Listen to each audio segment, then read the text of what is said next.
All right, so welcome everybody. My name is Frauke Kreuter. I'm a professor of statistics and data science for the social sciences and humanities at the Ludwig-Maximilians University in Munich. And I have the pleasure of knowing Julia for a long time in the inception of the Coleridge Initiative. Where she is a CEO currently, in addition to her professor position at NYU Wagner Graduate School of Public Services. She is also senior advisor of the Office of the Federal CIO at the White House in the United States, and is with that supporting the implementation of the federal data strategy. She has incredible experiences in academia, government, and with friendly relationships, I guess, interacting with private sector folks increasingly, but also in her past working at very renowned data collection agencies within the US. So her ability to see the broad spectrum of data needs, data infrastructures, both for research and public policy, I think makes her particularly suited for this workshop series and for the talk she's presenting today. So Julia, please take it away. Thank you so much. I'm also not particularly sure of the protocol, but I believe I'm meant to speak for 20 minutes and then we'll have 10 minutes of questions. And let's just have this be an informal conversation. Before we get started, do any of the organizers have anything that they want to say? Thank you so much, Julia. Thank you so much, Professor Kreuter, for being here and joining us so early in the morning. We're highly appreciative. Thanks a lot. Looking forward. Great. So thank you very much indeed. I will try and speak slowly so that the translators can follow on with what I'm saying. So I am, as you heard, I've worked extensively with data. I'm an economist by training.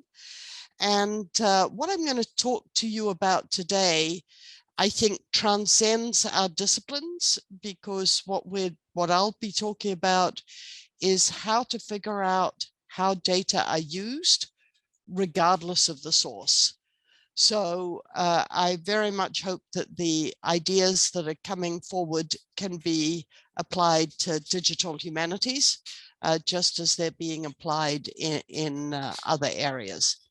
So let me walk through what the approach is. So what I'm going to be talking about is an approach that we've developed in the United States about using artificial intelligence and machine learning to describe how data are used and the value of the data. So part of the you'll see later on that one of the people who has been leading the approach here is actually a Russian. So we'll talk about that in just a minute. Okay, so all of this activity started in the United States with a push from the federal government to have a better understanding of the use of data for policy and evidence. So this commission was set up in 2016. And what it was essentially saying is, you know, in the private sector, we have seen massive changes as a result of, so in the 2016, there was this push to get a better understanding of how data were being used in evidence and policy. And this required, since much of the data were confidential microdata on individuals, and they were not survey data, they're data that are collected in the wild, in digital form, right? Without documentation, without a lot of knowledge about the data generating process. So the feeling was very much that what was needed was to bring those data together in a secure environment so that researchers could have access to and use of the data. So that was kind of the initiating event here. The challenge that we faced, and the first one was, how do you build that secure environment? The second one was, how do you build capacity to work with the data?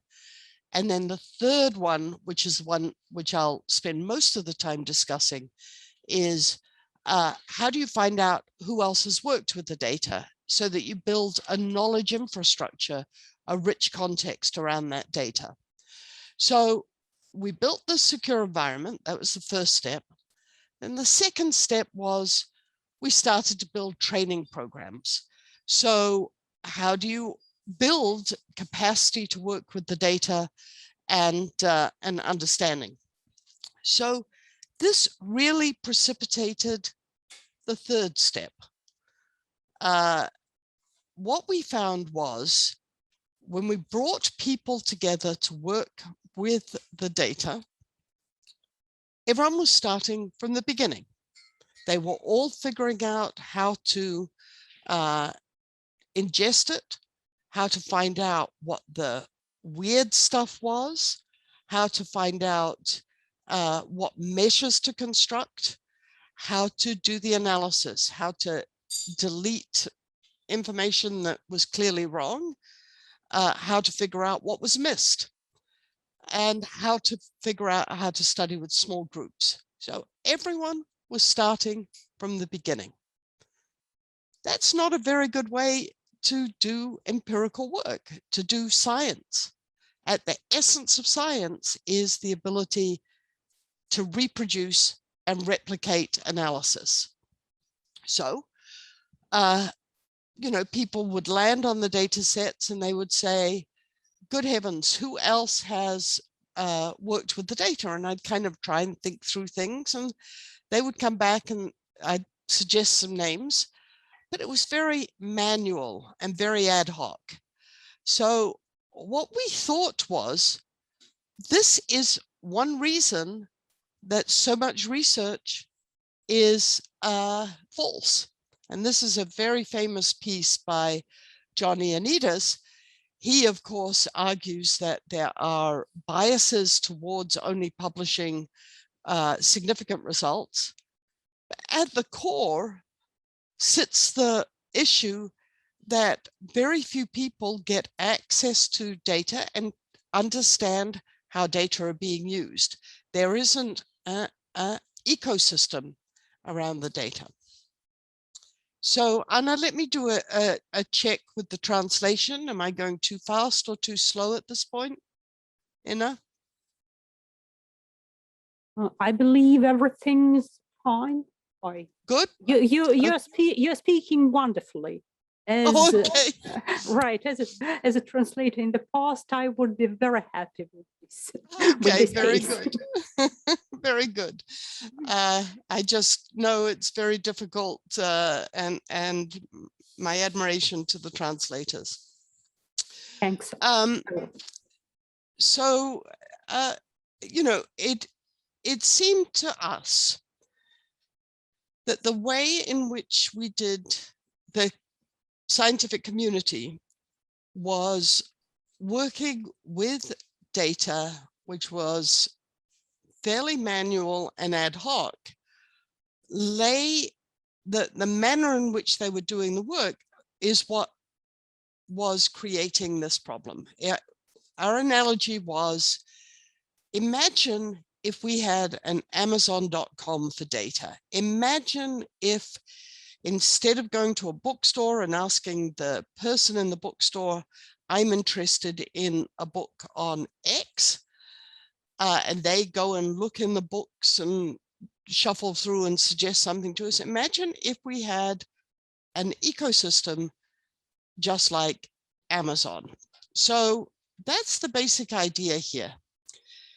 And we were helped by the passage in 2018, very much in response to the Commission report, we were helped by the passage of the Foundations of Evidence-Based Policymaking Act, which had as one of its elements the Open Government Data Act. And this required for federal agencies to provide information about the access to and use of their data. So obviously I was talking before about scientific data, but in this particular case, we are now talking about federal data, and the tools are going to apply in both cases. Here they are, here are agencies being asked to publish on the website of the agency information about how data are being used. Provide the public with the opportunity to request data assets to be prioritized. Assist the public in expanding the use of public data assets. So this is exactly the same problem that we face with scientific data. How to make knowledge about how the data are being used public. And what we thought, let's use modern technology, not human curation and human information. And we learned from the challenges that were faced in an earlier effort where the Obama administration back in 2009 passed an Open Data Government Act in which they said agencies should just put the data out. It's just like telling researchers, put the data out. What happens is everyone just shoves stuff out. Oh, you're telling us to do it, we'll do it. And so what essentially happened, there were a lot of data sets that were quote unquote made available, but they weren't particularly useful. So what we wanted to do was to build an ecosystem. I told you I was an economist, where you have an incentive structure for people to provide knowledge about making the data more useful and accessible. And if you want to get more detail, you could go and take a look at this website. It's on some of the links that I'll show you later on, and the link is up here in the URL. So here's the basic idea. And given the activity in the United States right now, I thought, well, here's Amazon.com. You know, put in a question, how can I find out more about Chinese military history? So before, if I wanted to know, I would have had 20 years ago, I would go down to the local bookstore and I'd say, tell me about books about Chinese military history. Now I could just type it in and I get information about lots of related books. I get information about what other people have thought about it. So the analogy with data is 20 years ago, the information on a book was ISBN number, it was the author, it was the title. I had no information on how the book was being used. Now I have information about how the book is being used. And I can click on this, find out how it's being used, what the topics are. I can find out related books, you can see here, and all kinds of additional information. So here was the thought. Can we create an ecosystem for data that is similar to the ecosystem for books? So how are we going to do that? Well, the key thing here is we want to find how data are being used. So all we really have to do is to read empirical publications. Any researcher who is using data, whether it's in the digital humanities, humanities more broadly, in my field, which is economics, or any area, I'm going to show you some examples for climate change in just a minute. They are going to, at some point, say in their publication, I use this data set. So all I have to do is to read the publication, find the data set, Once I've got the data set publication dyad, I immediately know who has used it, for what topic, for what research. I can figure out the findings. I hope I'll be able to incentivize them to share the code, but now I have a lot more information about that rich context. So in the framework of the Evidence-Based Policymaking Act, this fills a need for agencies as well. They can show how their investments in data are used, so they get credit. We as scientists can find out how experts are using the data, and then those experts get credit. Just like in computer science, like with Stack Overflow and GitHub, you get credit for sharing and using code. On the publisher's side of the house, they can help find reviewers, and then taxpayers can see data use. So the basic idea here with an ecosystem, each piece of that ecosystem gets value. They all feed each other, and that's how you create a sustainable model. And all the pieces are in place. We have DataCite. So we have the plumbing, we have the foundations. I serve on the National AI Task Force. Chorus is there's a push for open access. And on the federal side, we have a Chief Data Officer Council. We have a great push for modernization in the system. So all the plumbing is there now, just like building a house. Now we can put in the rest of the building. So here's what we've got to do. Here's an example of an article that I published, and you'll see that we refer to 2 data sets here. But I went back and looked at this, and I can, this is true for many publications. In fact, well over 95% of publications. The only place in which I tell you what data set I used is here. Now, a human being can read this and say, oh, that's the data set she used. But a computer can't until now. People, as you know, probably in your field as in mine, they have been pushing us to put dataset citations in the references. Fewer than 5% of empirical publications have those data sets in the references. You have to, at least now, you have to be able to read the publication. So it occurred to us, computer scientists are pretty smart. What we could do is challenge them to use natural language processing and machine learning to read 80 million publications and find from the context, this is why we call it rich context, from the context of the data, oh, she is using the doctoral records file, she's using the survey of earned doctorates, and she's using Numerics data. So how are we going to do that? Well, we're going to challenge, we're going to create a machine learning challenge, and that's what we did. We got funding from a bunch of private foundations and the federal government, and we put $90,000 up for this. And then what we did was we put this on something called Kaggle, and we asked data scientists to contribute.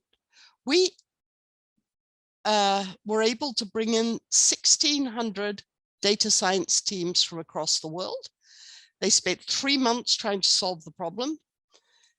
And here are the winners. And so one team from Vietnam, one from Singapore, and here is your Russian. He was terrific, by the way. When you go onto the website, you will see how he engaged, a very, very thoughtful guy. But it turned out each one of them had 3 very different techniques. They got pretty excited. This is a difficult problem, but it is one that that can be addressed. So I'm going to walk through what that does to you to understand how NOAA, NOAA is National Oceanic and Atmospheric Agency. So it's actually the biggest producer and user of federal data in the United States. And you can imagine with climate change, this is a massive area. They want to understand how their data are being used. So NOAA gave us a list of 14 data sets. We were working with coastal inundation, coastal flooding, which obviously is a big issue, particularly with all the hurricanes that have been hitting the United States. And they gave us a list of 15 data sets. Okay, so we used half of those for the training data set. And here's one of them. This is the Deep Ocean Assessment and Reporting of Tsunamis. It's called DART. So what we did was we created a training data set with publications, and we labeled. So as you know, with machine learning, you have to label the training data set. And then we had a test data set, and the test data set was completely disjoint from the training data set. And we said, okay, can you find the data sets in these publications? So these are some of the results of the test data set. So here's the publication. We know, they didn't know, that this was the data set that was described or used in this publication.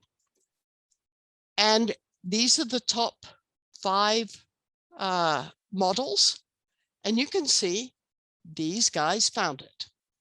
They found, without knowing that this was even a data set at play, they found the data set in the publication from the semantic context.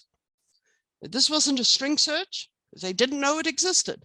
They found it from the words that the authors used. So the magic here is this now creates a publication data set dyad. Now I have everything known about the publication, and there's a lot, right? I know the topics, I know the authors, I know the institutions, I know the citations associated with that data set. I know the other data sets that are used in that publication. So I get a sense of the ecosystem within which that data set exists. So now what I can do is create an API. From that metadata, I can create an API that for every publication data set dyad, I can have all of this information and more. So I can see which data sets are emerging, how topics are being used, and so on, and I can visualize that. So I'm going to show you what that looks like. So I'm going to go on and go to a live demo. And of course, this is just an example because the power of this is that once you've got that information, you can create anything that you want. So here is another example that we've only got the top 6 data sets here. Here's another one. It's called SLOSH, sea lake and overland surges from hurricanes. So magically, and this is just a subset, this is only over a 20,000 publication, this isn't all of them. But now we can see, here's a leaderboard of the authors. Remember, I wanted to say, who else has worked with the data? What other kind of work have they done? I can visualize it. This is, of course, just a toy example, but you know, each one of these is going to enable me to see how much work has been done using that API. Let me give you another example. So another way of visualizing it. So that's a very simplistic way using Tableau. But here's another way. How is the data being used to solve which questions? Well, obviously the slosh data, storm surge is a big deal. But for example, I can look at coastal flooding, that's the topic. And if I want to click on this, I can see a rapid forecasting and mapping system. So I can see what work has been done on that. And immediately, oh, look, there's a Russian name, isn't it? I didn't know that. So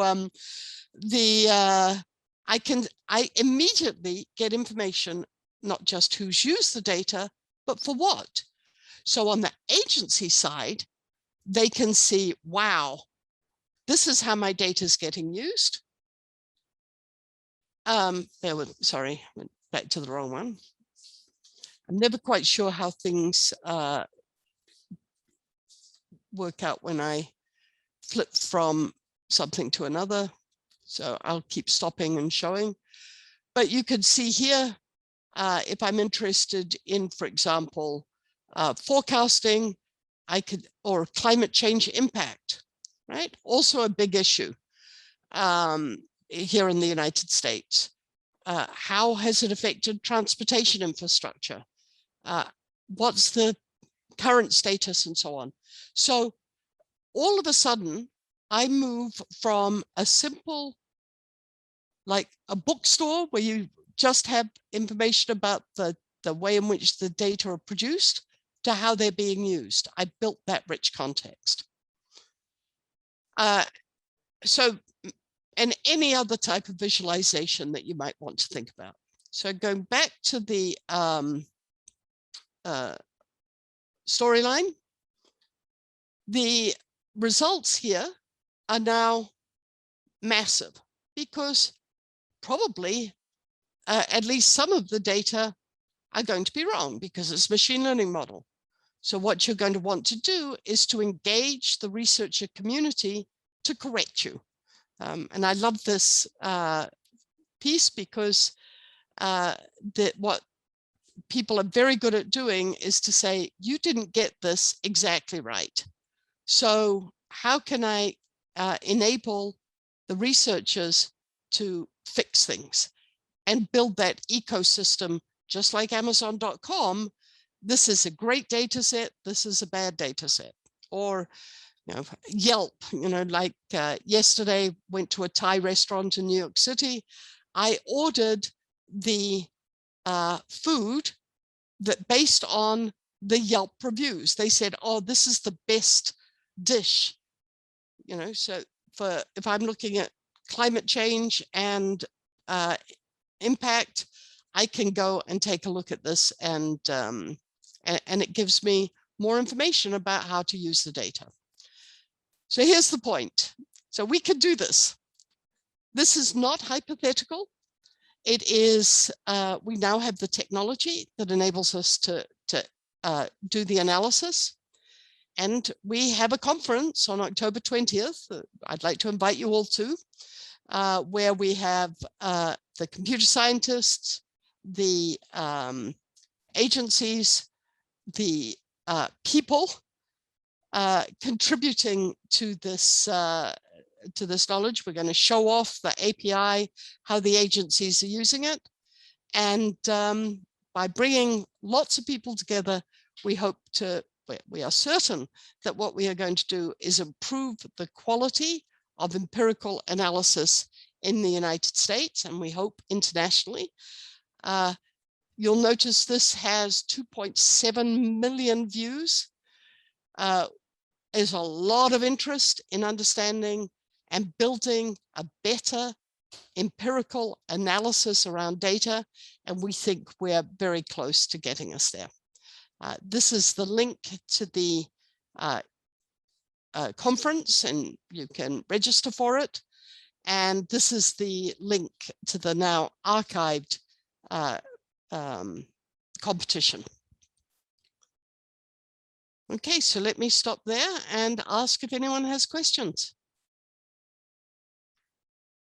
Thanks a lot. It was an exciting lecture and definitely cutting edge research, something every agency across the world will need in 10 or 5 years' time. Thank you so much.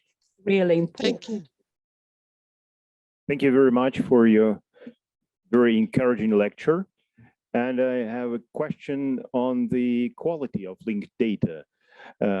I'm sure you thought about that quite long. And my question is, whether do you think the quality depends mostly on, for example, documentation, or it's the issue of platform for storage? What is the key factor for having good linked information? Because usually it's not done by itself. Yeah, it's produced somehow. What is the key factor to produce high quality linked data? Thank you very much. So this probably is not going to come as a surprise, given the lecture I just gave. It is to have people working with the links and validating them.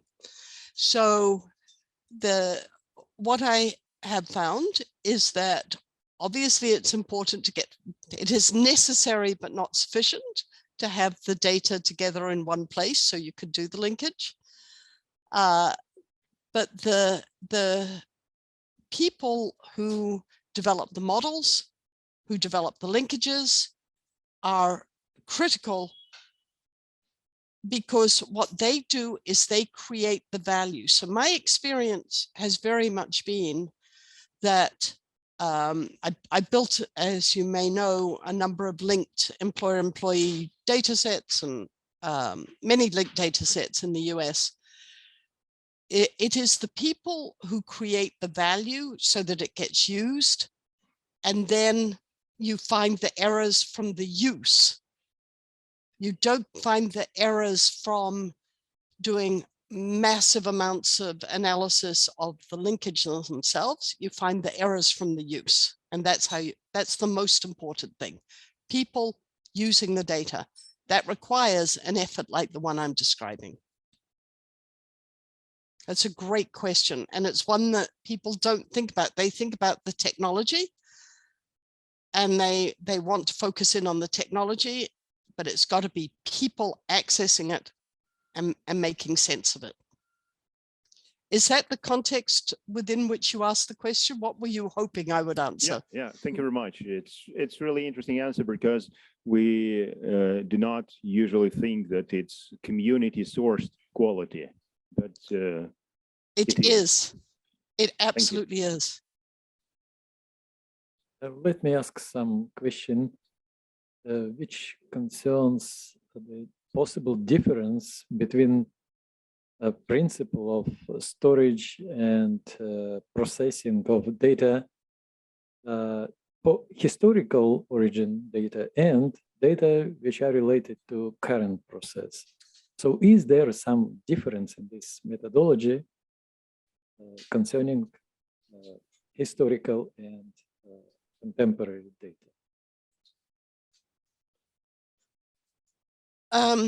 So could you spell out a little bit more what you mean by that?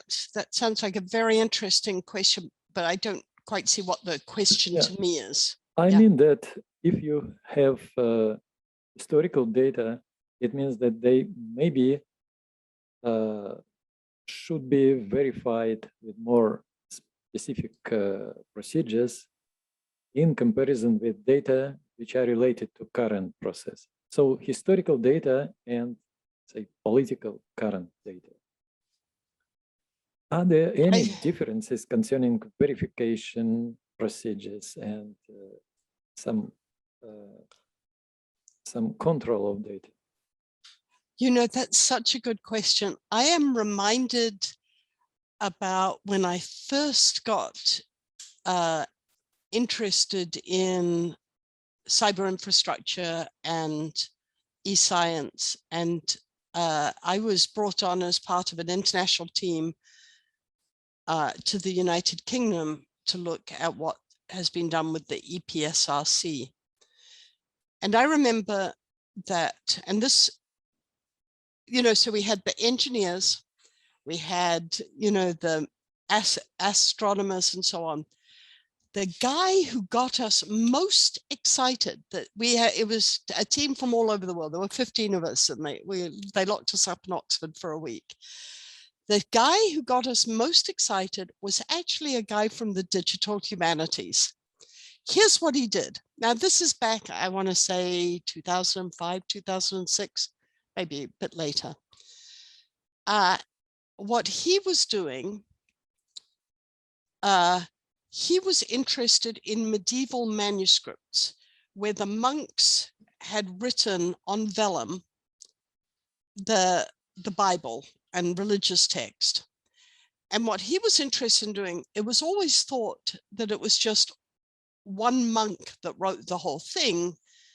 But, you know, it turned out there was some evidence that there were different monks that had written. And then there were a whole bunch of words that they couldn't understand. So people would go to the library and they would sit and look at the book. And they would try one-on-one to read the words, and then they'd write an article about it. But because people couldn't see the original book, it was one-off. So what he had done, he had used back then top of the line technology to be able to copy what the book looked like, so you could almost be a replication of the book, and he posted it online. And then it wasn't just someone going to a physical place and looking at the data. They crowdsourced it. They put the information out on the web, and many, many people could come in and argue about what a particular thing actually meant. In astronomy, we've seen the Digital Sky Survey. It's a similar thing, citizen science, once you make the information available. So I think the potential for digital humanities with historical artifacts, as well as with current information data, is really, we're democratizing access to and use of data. Does that answer your question?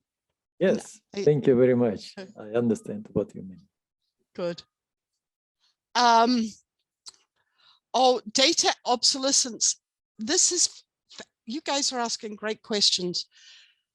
So clearly that's an issue. We cannot, a friend of mine who is actually Chris Rushbridge, who you might remember, who ran the Digital Curation Center, I think it was in Edinburgh. He talked about the calculus of curation.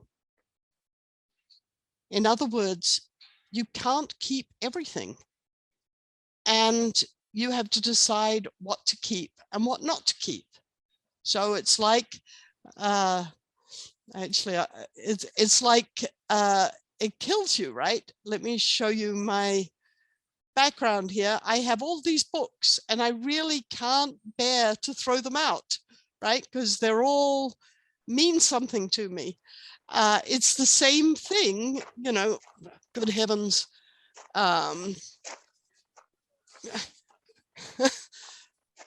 You know, when am I ever going to read these again? I don't know, but I'm not going to throw them out. It's the same thing with our children, the data. But we have to. At some point, your spouse is going to come in and they're going to say, you have to throw some of these books out or you die, and the children are going to throw them out, right? So how do we use data and evidence to make decisions about which data we keep and which data we don't, which data we invest in and which data we don't? I'm an economist, so you can't do everything. There are limited resources. So what we're proposing here is that rather than an ad hoc set of decisions, you use evidence about how data are used. So, you know, my husband will go and take a look and he says, "You have not picked up this book in 30 years, and he'll dust it off and he'll say, "Out it goes," or it gets recycled, it gets to somewhere else. We are, to some extent, we are going to be forced to do this. So how do we make decisions? We're going to have to base it on use. Now, it may not just be use of this particular data set. It may be its value in an ecosystem. How critical is it to other data sets that are being used with it? And that's the value of being able to look at the related data set. It might be that there's a data set that is used maybe 15 times a year, but it saves us billions of dollars, or it ignites a whole new field. Because we're never going to be perfect. There's always going to be some data that we wish we had, but at some point we have to make those decisions. I'm going to say one more thing. After 9/11, the sociologists I worked with were very interested in the sociological reaction to the attacks. And they were trying to figure out what was the reaction of the American people to a similar event. And so they've tried to go back to the shooting of John Fitzgerald Kennedy, because they had done a survey. Well, it turns out they still had the survey. They had preserved it on cards, you know, remember the old cards? And they had preserved it in O'Hare Airport. But one of the boxes of cards had rotted. So they were never able to compare the analysis. But so it's not just tapes and discs, it's also cards. Anna asked a brilliant point. This is not just, that's the vision, this is the ecosystem. Computer scientists highlight their use of their code on GitHub and Stack Overflow. They put it on their CVs. We put publication use on our CVs. What we're thinking of here is create the use of data that we have produced into a first-class asset, like a publication, and reward researchers for their use. And that way it becomes as important as a publication to a scientist. And that way we get the value proposition. Great questions, all of these. Perhaps I might have one question that bothers me. Like you said,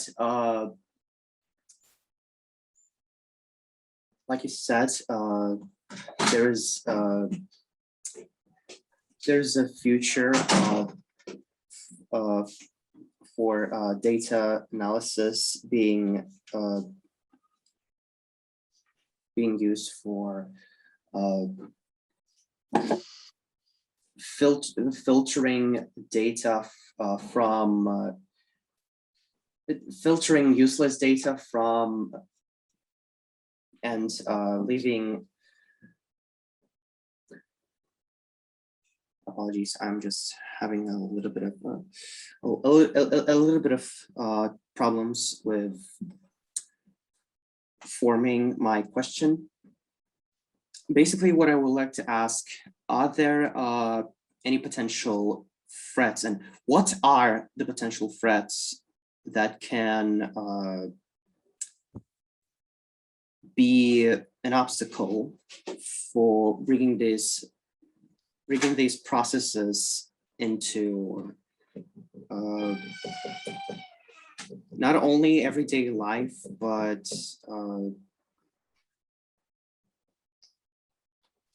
I understand, I think, where you're heading.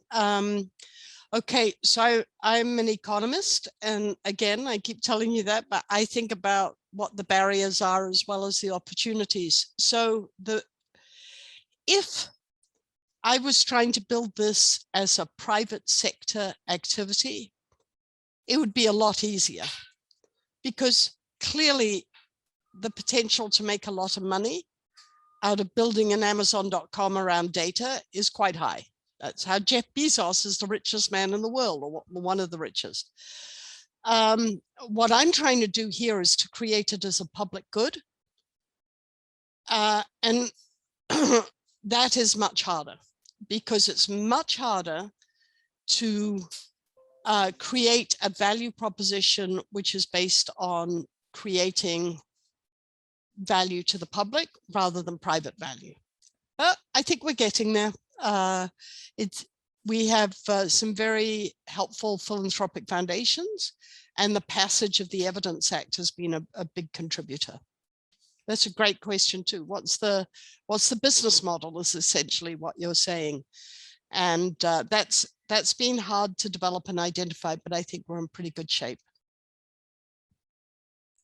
Yes, thank you very much. Thank you so very much, Inna. It's so nice to see you again. And I wish I could be in Krasnoyarsk, but I remember one word, spasibo. So. Thank you so much for talking to us, and we do hope you will be able to come someday. It will happen. Thanks a lot. I hope so too. Thanks, guys.